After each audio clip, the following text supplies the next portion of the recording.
Hello friends, இந்த வீடியோவில் என்ன பார்க்குறோன்னா இலக்கணம் அறிதல். பெயரெச்சம், வினையெச்சம், தொழிற்பெயர், வினை ஆளனையும் பெயர், வினைமுற்று இதெல்லாம் ஒரு வார்த்தையிலேருந்து எப்படி கண்டுபிடிக்கணும் அப்படின்றத இந்த வீடியோவில் பார்ப்போம். இந்த வீடியோவோட எண்டில் 2 கொஸ்டின் கேட்டிருக்கேன். அதுக்கான ஆன்சரை இந்த வீடியோவை ஃபுல்லாக பார்த்துட்டு நீங்கள் லேர்ன் பண்ணிவிட்டு அதுக்கப்புறமா நீங்கள் அதுக்கான ஆன்சரை கமெண்ட் பண்ணால் போதும். ரொம்பவே ஈஸியான டாபிக், பட் கன்ஃபியூஷன் ஆகக்கூடிய டாப்பிக்கும் கூட. கொஞ்சம் கவனமாக பார்த்துட்டா இதில் கண்டிப்பாக ஸ்கோர் பண்ணிடலாம். வாங்க வீடியோக்குள்ளே போவோம். பெயரெச்சம் அந்த வார்த்தையை எப்படி கண்டுபிடிக்கணும் அப்படின்னா, ஆ அந்த சவுண்டில் இது முடியும். அதாவது கொடுத்த, படித்த, லாஸ்ட் என்னல முடியுது, ஆ சவுண்டில் முடிஞ்சால் அது பெயரெச்சம். இதே மாதிரி தான் வினையெச்சம். வினையெச்சம் ஊ அப்படின்ற சவுண்டில் முடியும்.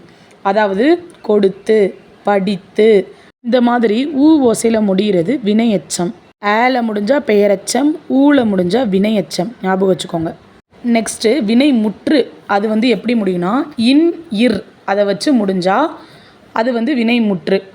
எடுத்துக்காட்டு கொடுத்தான், படித்தார், இதெல்லாம் இன் இரில் முடியுதா? ஸோ இது வினைமுற்று. நெக்ஸ்ட்டு வினையாளனையும் பெயர்.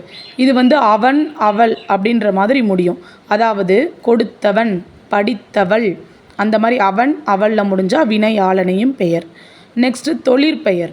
தொழிற்பெயர் அல், தல் இதில் முடியும். எடுத்துக்காட்டு கொடுத்தல், படித்தல், இந்த மாதிரி இருந்தால் இது தொழிற்பெயர். இது கூடவே வேர்ச்சொல் எப்படி கண்டுபிடிக்கணும்னு பார்த்துக்கோங்க, மறக்காது.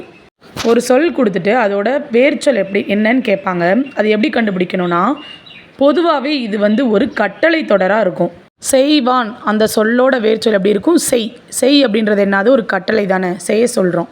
அப்போ செய்வான் என்ற வார்த்தையோட வேர்ச்சொல் செய். அதே மாதிரி தூங்கினான் அந்த சொல்லோட வேர்ச்சொல் என்ன? தூங்கு. தூங்கு அப்படின்றது என்னது? ஒரு கட்டளை வாக்கியம் மாதிரி இருக்கா? அப்போ அது வேர்ச்சொல். இதுவரை பார்த்ததுலேருந்து ஒரு எக்ஸசைஸ் மாதிரி பார்ப்போம். நடி அப்படின்றது ஒரு வேர்ச்சொல். அதோட பெயரெச்சம் என்ன? நடித்த. ஆ சவுண்டில் முடிஞ்சால் பெயரெச்சம். வினையெச்சம் நடித்து. ஊ சவுண்டு அது வினையெச்சம்.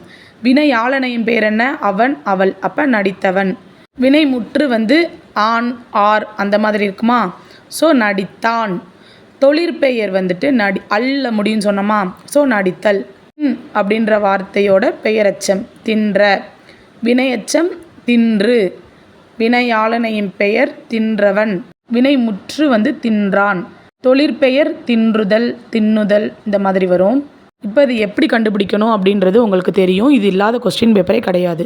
ஒரு சொல்ல கொடுத்து வினையாளனையும் பெயர் கேட்டாலும் உங்களுக்கு தெரியும், பெயரெச்சம் கேட்டாலும் உங்களுக்கு தெரியும். உங்களுக்காக 2 கேள்வி. கான் அப்படின்ற சொல்லோட வினைமுற்று என்ன? உன் அதோட தொழிற்பெயர் என்னன்னு கமெண்ட் பண்ணுங்கள். வேறு ஒரு இன்ட்ரெஸ்டிங்கான அண்ட் முக்கியமான டாப்பிக்கோடு சந்திக்கிறேன். தேங்க்ஸ் ஃபார் வாட்சிங்.